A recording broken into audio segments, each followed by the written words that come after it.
2010 fue un año de aniversarios en México al conmemorarse 200 años de la promulgación de la independencia de España y 100 de la Revolución Mexicana. Lo irónico es que si bien la independencia es la culminación de una de las tres grandes épocas históricas de nuestro país, luego de la época precolombina y del virreinato, se puede asegurar que el rechazo a la homosexualidad es un hilo conductor que no solo atravesó esas tres épocas, sino que se mantiene hasta los años recientes, cuando a pesar de los avances en pro de los derechos humanos de la comunidad LGBT, en 2007 México seguía siendo uno de los países en los que más crímenes se cometen en contra de los homosexuales, siendo asesinada una persona en un crimen homofóbico cada 2 días. Esa dualidad entre la tolerancia y la intolerancia en México se manifiesta desde nuestros ancestros indígenas, de los cuales los mayas eran relativamente tolerantes a la homosexualidad, puesto que se sabe de fiestas sexuales entre los mayas que incluían el sexo homosexual, ya que la sociedad maya consideraba la homosexualidad preferible al sexo prematrimonial homosexual, por lo que los nobles conseguían esclavos homosexuales para sus hijos. Los aztecas, por su parte, eran particularmente intolerantes a la homosexualidad, a pesar de que Xochiquetzal, bajo su aspecto masculino de Xochipilli, protegía la prostitución masculina y la homosexualidad. Con todo, algunos autores afirman que los homosexuales de esa época eran relativamente libres. Durante la época del virreinato, se destaca que inicialmente la Inquisición estaba controlada por obispos locales, cuyos castigos para pecados sexuales solían ser multas, penitencia, humillación pública y latigazos en los casos más graves. Es hasta 1569 que Felipe II crea oficialmente el Tribunal de la Ciudad de México, pero en el virreinato de la Nueva España solo la justicia civil se encargaba de juzgar el pecado nefando, que en términos legales hoy se conoce como sodomía o pedofilia.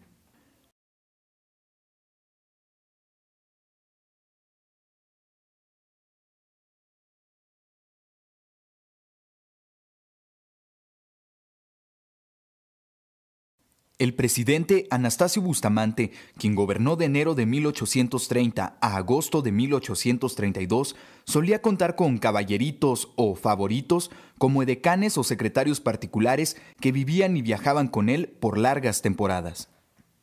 En 1863, tropas francesas tomaron la Ciudad de México e instauraron en el trono a Maximiliano I como emperador de México. Fernando Bruquetas de Castro, en su libro Reyes que amaron como reinas, afirma que Maximiliano I era homosexual, ya que parece que los rumores sobre su homosexualidad comenzaron en la corte de Bruselas de donde provenía su esposa, la princesa Carlota Amalia. La ruptura definitiva entre Maximiliano y Carlota fue durante una escala en Madeira, en la que el futuro emperador realizó una sonada escapada por el submundo homosexual de la isla. Sin embargo, el escándalo más sonado relacionado a la homosexualidad en el México de principios del siglo XX fue el llamado Baile de los 41, o el Baile de los 41 Maricones, cuyo hecho se refiere a una redada realizada la noche del 18 de noviembre de 1901 durante el mandato de Porfirio Díaz. La redada, realizada en la calle de La Paz, hoy calle Ezequiel Montes, era contra un baile de hombres que se estaba realizando en una vivienda particular, de los cuales 22 estaban vestidos de hombres y 19 de mujeres. La prensa mexicana se cebó en el hecho, a pesar de que el gobierno se esforzó en el asunto, puesto que los detenidos pertenecían a las clases altas de la sociedad porfiriana. La lista de nombres nunca fue revelada, lo cual propició el rumor nunca confirmado ni negado de que en realidad habían sido 42 los detenidos, siendo el número 42 el yerno de Porfirio Díaz, Ignacio de la Torre, a quien se le habría permitido la fuga. A pesar de que la redada no tenía asideros legales y era completamente arbitraria, los 41 detenidos acabaron por la fuerza en el ejército o enviados a las Islas Marías a ejercer trabajos forzados solo por su condición homosexual.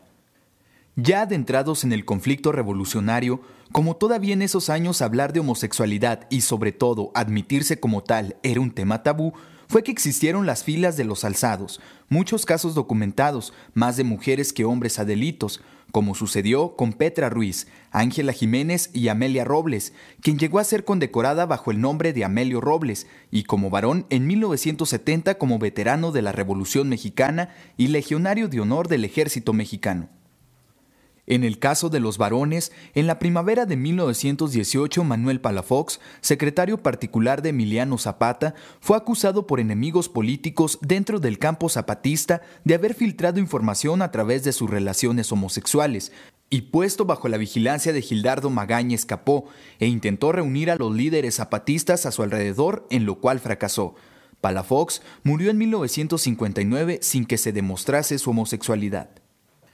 En la década de los años 30 ya existían algunos bares y baños para homosexuales para la Ciudad de México, siendo zonas de ligue la Alameda, el Zócalo, el Paseo de la Reforma y la calle Madero.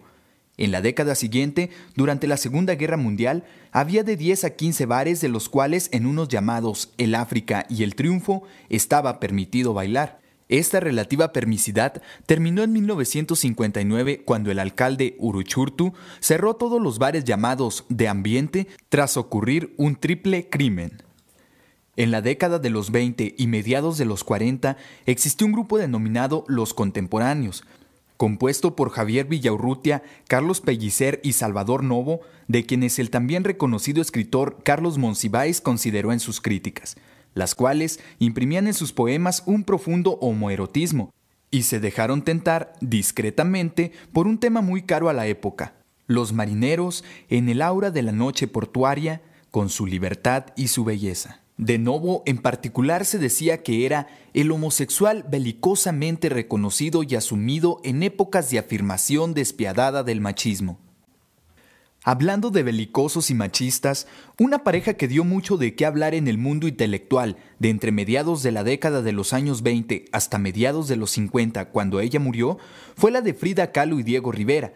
un par de los artistas plásticos más importantes del México del siglo XX, quienes se caracterizaron, ella por su abierta bisexualidad y él por su machismo, convirtiéndose particularmente ella en uno de los íconos gays a la fecha, no solo a nivel nacional, sino internacional. Sin embargo, si a mujeres nos vamos, el país tuvo que esperar hasta los nacientes años 70 para conocer a Nancy Cárdenas, una de las primeras activistas LGBT, quien, inspirándose en dichos movimientos en Europa y Estados Unidos, comenzó a realizar reuniones de escritores homosexuales. En 1973 fue la primera persona en discutir abiertamente sus preferencias sexuales en la televisión mexicana, a través del noticiero 24 Horas, conducido por Jacobo Zabludovsky. En 1974 fundó la primera organización homosexual de México, el Frente de Liberación Homosexual, FLH, de la que fue militante comprometida. En 1975 escribió con Carlos Monsiváis el Manifiesto en Defensa de los Derechos Homosexuales en México, y el 2 de octubre de 1978, durante la celebración de la masacre de Tlatelolco, tomó la cabecera de la primera Marcha del Orgullo Gay en la Plaza de las Tres Culturas.